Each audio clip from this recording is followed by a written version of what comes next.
How's it going, everyone? It's been a while since I've done a life update video, maybe about a month. Been very busy as usual. I hope you guys and gals are having a good day. So I want to just fill you guys in on a couple things, and I'll get to the juicy stuff if you can, or if you want to wait to the closer to the tail end of the video. Just been working so far. I'll try to keep a steady hand. See, now it's right here. Now, I did a review many years ago on this, but you can. I think I got this just at like a Rite Aid or a Walgreens, just a regular drugstore. This really works, and I think sometimes when I use the phone too much or the computer, my hand flares up a little bit between my third and fourth finger, and I wear this a little bit just as a preventative measure or to reduce, uh, metacarpal or just symptoms of it, any type of hand pain. And it's been working. I've been doing some more stock trading. Had a good day yesterday, and there you go. Other thing I did is recently I got a new treadmill, and eventually do a review, do some videos on it. It's a basic one. It's from Xterra. I think that's the name. The Xterra TR150, and it's a good. So far, it's good. It was priced pretty well. Like I said, I'll do a review in the future. And I want to slowly get back into running. Some of this is because, and I think I mentioned it before,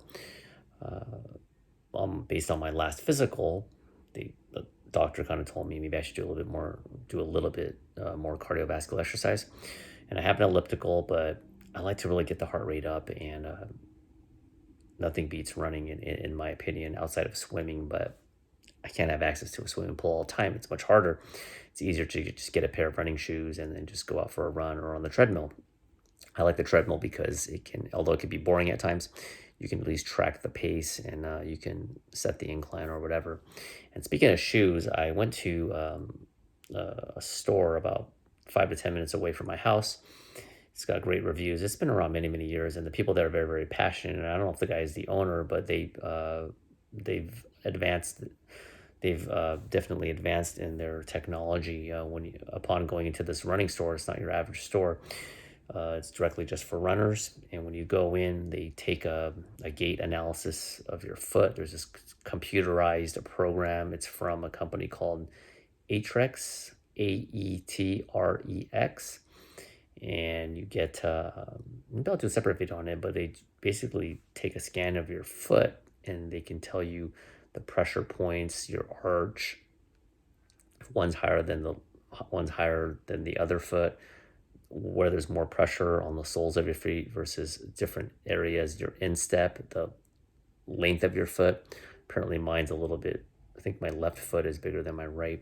So after they do that, what they do is they have you try on a pair of shoes based on that analysis, and then you go for a test run just outside the store.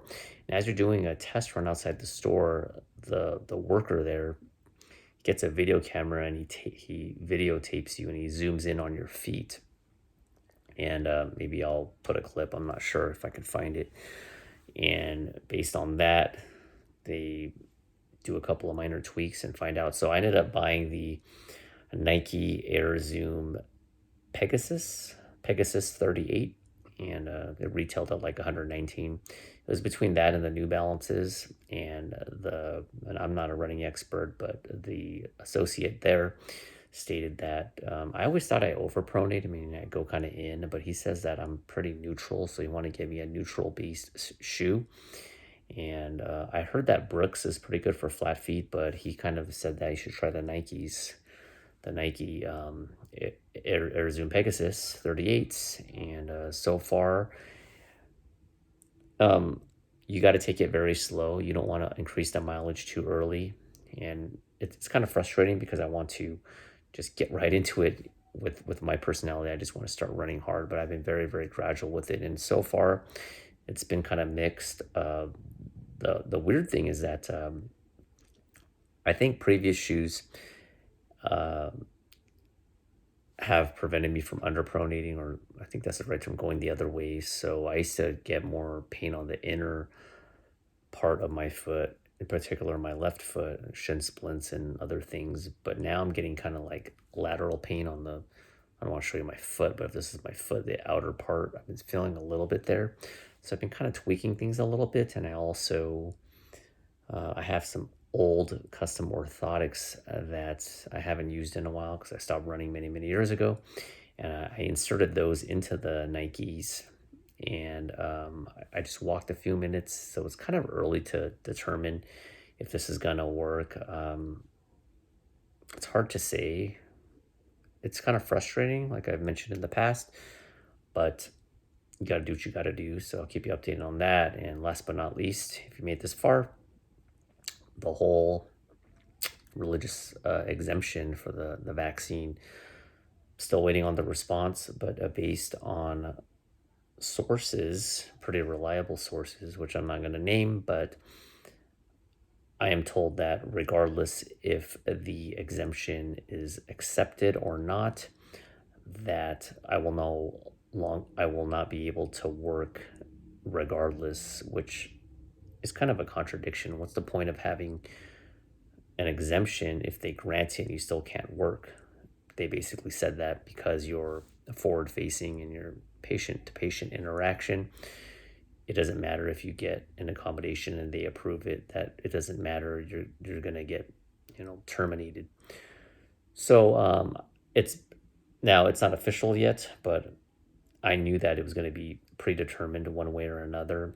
And their thinking, which doesn't make sense at all, is that because I'm not vaccinated, that I'm a threat to myself and to my patients, to my cancer patients. The problem with that is they're trying to use a one size fits all approach because it's the more convenient thing to do, and that's just simply not the case. My department, we had, I think, one patient for sure tested positive for COVID, and we went above and beyond with the PPE. I thought it was too extreme. Isolated him, did that patient at the conclusion of the day, end of the day, and we went above and beyond to the point, and we had no problem. We had another one that I think might have tested positive, but I wasn't sure, and we've had 0 hiccups. But what they're saying is, well, there's no way we can accommodate if you don't get a vaccine. Well, what the heck do you think I'm doing right now? I'm still working, waiting for a response.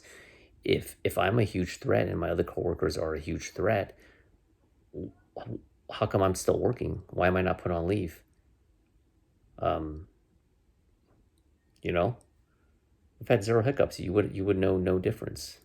We still do the proper PPE, wear gloves, sanitize, masks, goggles, glasses, all this extra stuff. And you try to be respectful towards patients and stuff. I would never purposely jeopardize and not threaten, but put my patients at risk. I care for my patients, but it's just absolute, just garbage. You're saying we can't accommodate, and we're waiting for a response. But what have I been doing for the past 1.5 to 2 years? Everyone, not just me, all the other healthcare workers and medical, we're doing exactly what we're doing. So apparently, the virus has a timeline. It's going to get more dangerous once they get to a decision. Last year, we were heroes to zeros. Now we're not. I never subscribed to that idea that I was a hero during the pandemic. I just felt like I was doing my job.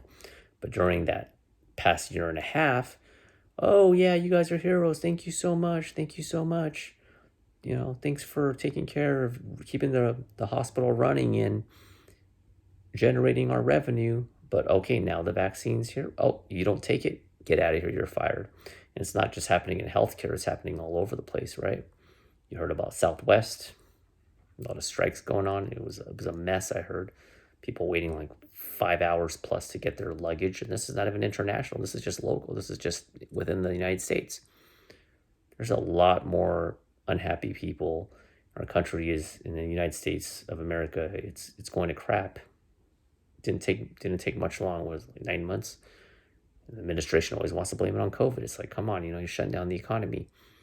And a lot of people are having to choose between their job and their health. When has it been okay for the government to decide my medical decision with my personal doctor?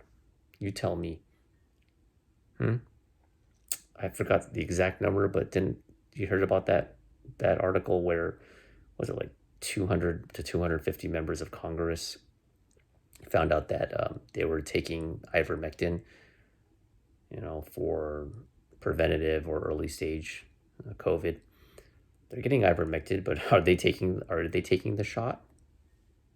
Don't know. Can we get a outside source and confirm that the vial of the Moderna, Pfizer, or Johnson & Johnson is actually going into the politicians? Is it going to Governor Gavin Newsom? Is it going to his children? He wants to vaccinate kids 5 years and up now. 5 years. Joe Rogan had mentioned there's a recent study that males, and it's just one study, teenage males between the ages of 12 and 15 are 4 to 6 times more likely to develop a myocarditis from the shot than to get hospitalized from COVID. 4 to 6 times. This is hard data. Kids for sure, it should not even be a discussion. Even if they do get it, there's a study in Germany. Even if they do get it, the transmission rate between a kid and a adult is near zero. The death rate for under 18 is point, and I'm not exaggerating, 0.0000006027. All right, 10 to 600 deaths, I think, and of the 600, only 10 to 20 had no comorbidities, zero, which basically means, in layman's terms, kids are going to breeze through it. Now, you should leave it up to the parent. If a kid has a lot of comorbidities, sorry, I have a hard time saying that, tongue-tied, a lot of different ailments beside it, then that's something that they need to consider. But to shove this down our throats, especially to our children, and I have a daughter, I take it very personal. So that is it. You guys know where I stand. We'll see what happens. I'll talk to you later. Bye.